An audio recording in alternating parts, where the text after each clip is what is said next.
Sa mga dumaraan sa Ayala Bridge sa Maynila, ngayon pa lang alamin nyo na daw po ang mga alternatibong ruta. 2 linggo kasi mula ngayon, isasara muna ang antigong tulay para kumpunuhin. Nakatutok si Mark Salazar. Libu-libong biyahero kada araw, karaniwan estudyante ang itinatawid sa Pasig River ng makasaysayang Ayala Bridge. Ang tinaguriang kapatid ng Eiffel Tower ng Paris, France, dahil iisang kumpanya ang nagtayo sa mga ito. Nabubulok na at peligroso. The original plan was really to demolish the bridge in its entirety, reconstruct a bridge. Pero yung Natural Historical said, yun nga, because of the historical importance of the bridge, tapos heritage na siya. So we came up with this option. So we are just retrofitting the bridge. Maliban sa mahigit kalahating siglong edad ng tulay, unti-unting sinisira ito ng mga sasakyang dumadaan sa ilalim. Kasi yung vertical clearance na hindi na tama.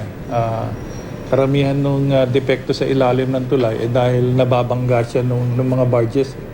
So to provide enough clearance, itataas natin ng 0.7. So i-jack up yan. So that would mean talaga total closure.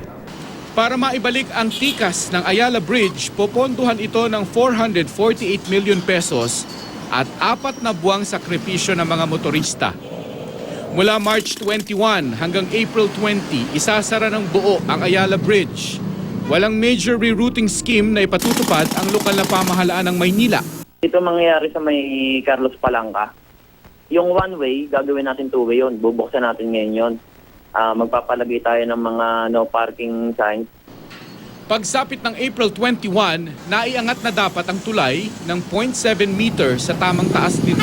Pero hindi pa rin mabubuksan ng buo para sa motorista.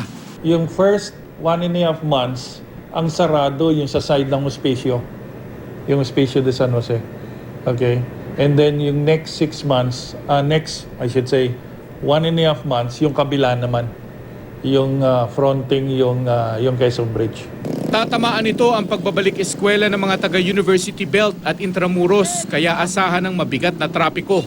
Gagabayan na lang daw ng mga traffic enforcer ang motorista papuntang Carlos Palangka Street. Simula pa nga lang po sa medyo malayo-layo po ron, maglalagay na po tayo ng mga signages. Bukod po sa signages, magdadagdag pa po tayo ng mga traffic enforcer. Pagkatapos ng 4 na buwang sakripisyo, maibabalik ang tibay ng Ayala Bridge sa 15-ton capacity mula sa 5-ton capacity ngayon.